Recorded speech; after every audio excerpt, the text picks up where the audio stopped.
राम राम सभी भाइयों को। कैसे हो आप सभी? उम्मीद करते हैं आप लोग बहुत अच्छे होंगे।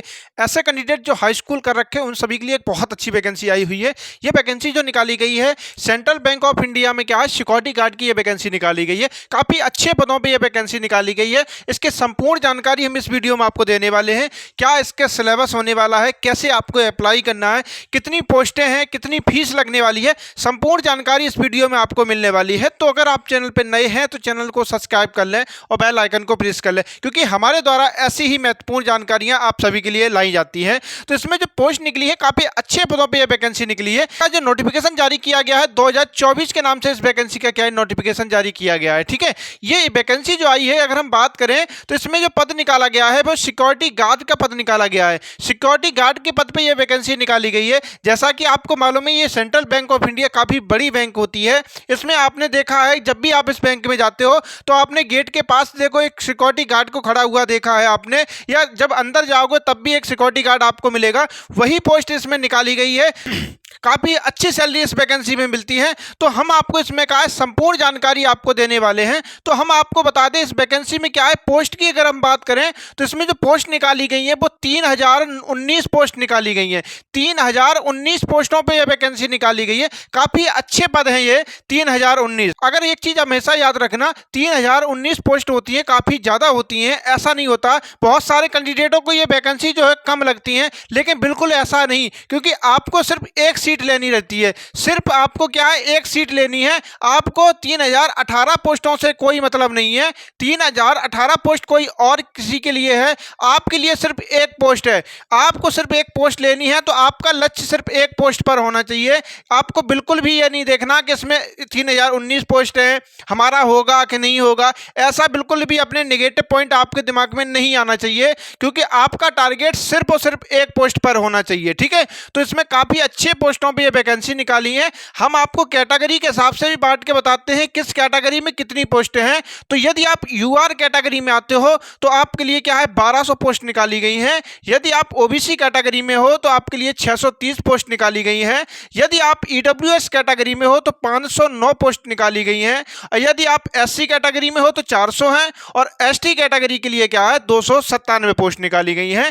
तो कैटेगरी के हिसाब से भी चीजें आपको क्या है यहाँ पर स्पष्ट हुई होगी। ठीक है, बात करते हैं क्वालिफिकेशन के बारे में। इस वैकेंसी के लिए क्या क्वालिफिकेशन रखी गई है, तो इसमें क्या है 10th पास रखा गया है। केवल और केवल आपने क्या है हाई स्कूल कर रखा हो, आप इस वैकेंसी में फॉर्म अप्लाई कर सकते हो।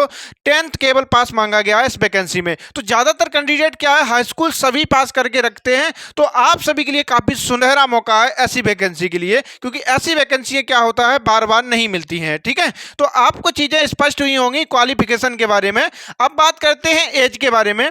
क्या एज होनी चाहिए? अगर आप इस वैकेंसी में फॉर्म भरने के इच्छुक हो तो आपकी उम्र क्या है 18 साल से लेकर 30 साल के बीच में होनी चाहिए, और वो भी अगर आप जनरल कैटेगरी में आते हो तो आप इस वैकेंसी में फॉर्म भर सकते हो। लेकिन यदि आप ओबीसी कैटेगरी में आते हो तो आपको क्या है यहाँ 3 साल की आयु में छूट मिलने वाली है। जैसा कि सभी वैकेंसियों में क्या है आपको यहाँ छूट मिलती है, वही छूट आपको वैकेंसी में आपको मिल रही है। ठीक है, तो ओबीसी कैटेगरी वालों के लिए क्या है 18 से लेकर यदि आप 33 साल तक अगर आपकी उम्र है तो आप इस वैकेंसी में फॉर्म भर सकते हो। यदि आप एससी और एसटी में आते हो तो 5 साल की छूट मिलने वाली है, या आप फीमेल कैटेगरी में हो तब भी आपको क्या है यहाँ पर 5 साल की छूट मिलने वाली है।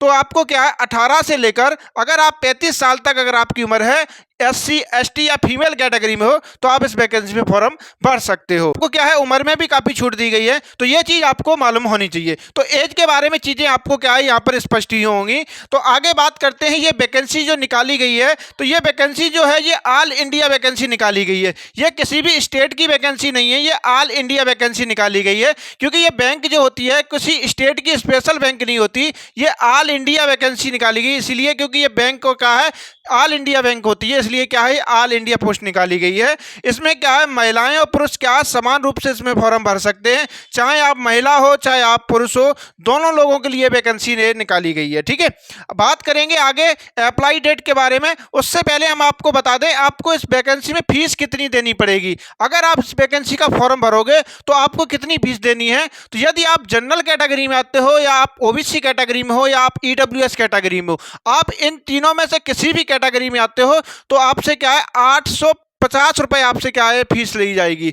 इस वैकेंसी की खास बात ये होती है कि इसमें थोड़ा फीस थोड़ा ज़्यादा ली जाती है इस वैकेंसी में, ठीक है। तो आपसे क्या है 850 रुपए फीस आपसे ली जाएगी। लेकिन यदि आप SC ST या फीमेल कैटेगरी में आते हो तो आपसे क्या है 250 रुपए आपसे फीस ली जाएगी, ठीक है।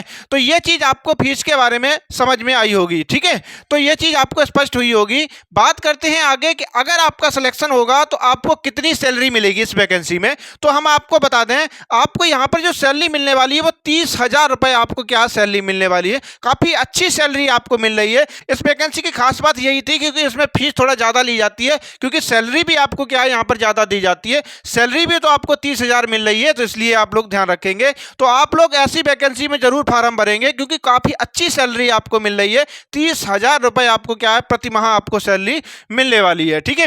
बात करते हैं आगे क्या सिलेक्शन प्रोसेस रखा गया है इस वैकेंसी का। तो हम आपको बता दें, सबसे पहले आपका क्या होगा एग्जाम होगा इस वैकेंसी में। सबसे पहले आपका क्या होगा एग्जाम होगा, फिर आपका क्या होगा फिजिकल होगा, उसके बाद आपका DB होगा, फिर आपकी फाइनल मेरिट बनेगी कि मेरिट लिस्ट आपकी जारी की जाएगी, ठीक है।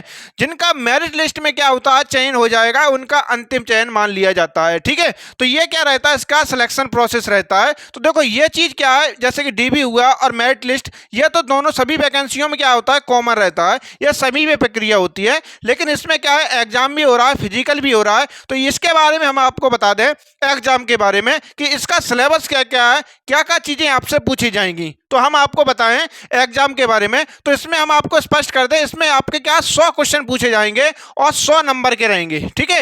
यानी कि 100 क्वेश्चन है और 100 नंबर के यहाँ पे रहने वाले हैं, ठीक है। तो देखो किस किस के पूछे जाएंगे। तो देखो पहली अगर हम बात करें तो सबसे पहले आपसे क्या है रीजनिंग पूछी जाएगी, मैथ पूछा जाएगा, GK GS पूछी जाएगी और उसके साथ साथ क्या है हिंदी पूछी जाएगी, ठीक है। हमें यह चीज़ आपको बता दें।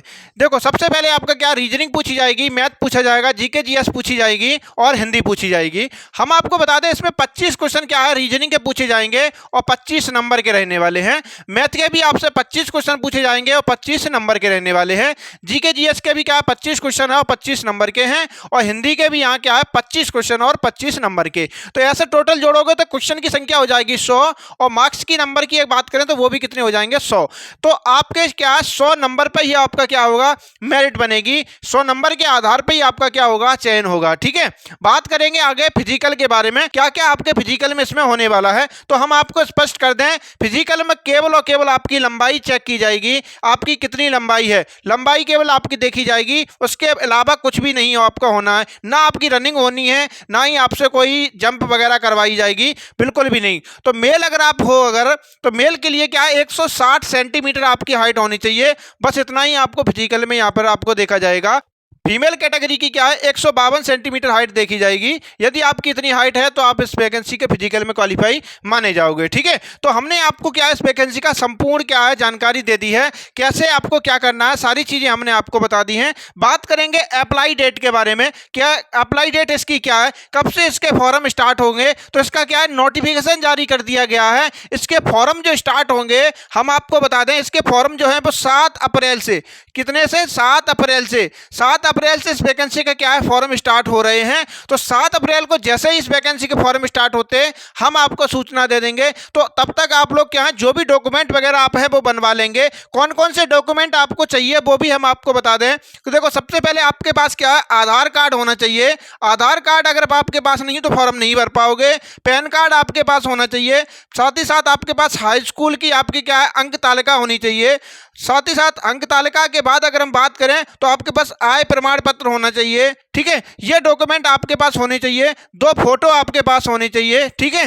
एक मोबाइल नंबर आपके पास होना चाहिए और एक ईमेल आईडी आपके पास होनी चाहिए। ये क्या है इंपॉर्टेंट डॉक्यूमेंट है जो आपके पास होने चाहिए फॉर्म भरते समय। तो ये संपूर्ण जानकारी हमने आपको दे दी है, कैसे आपको फॉर्म भरना है, कहाँ से भरना है, सारी चीज़ें हम आपको क्या है संपूर्ण जानकारी आपको हमने दी है। तो आपको ये वीडियो कैसा लगा आप लोग हमें जरूर बताएंगे। अपने दोस्तों के साथ क्या है शेयर करें इस वीडियो को। जैसे ही इसके फॉर्म स्टार्ट होते हैं हम वीडियो बना के आपको सूचना दे देंगे। उसका जैसे ही लिंक ओपन होता है हम आपको क्या है उसका डायरेक्ट लिंक अपने वीडियो के डिस्क्रिप्शन में डाल देंगे। जैसे ही आप वहां से जाके आप अप्लाई कर सकते हो, ठीक है। तो यह वीडियो आपको कैसा लगा, जानकारी हमारी कैसी लगी आप लोग जरूर बताएं। कैसा लगा वीडियो आप लोग जरूर बताएं।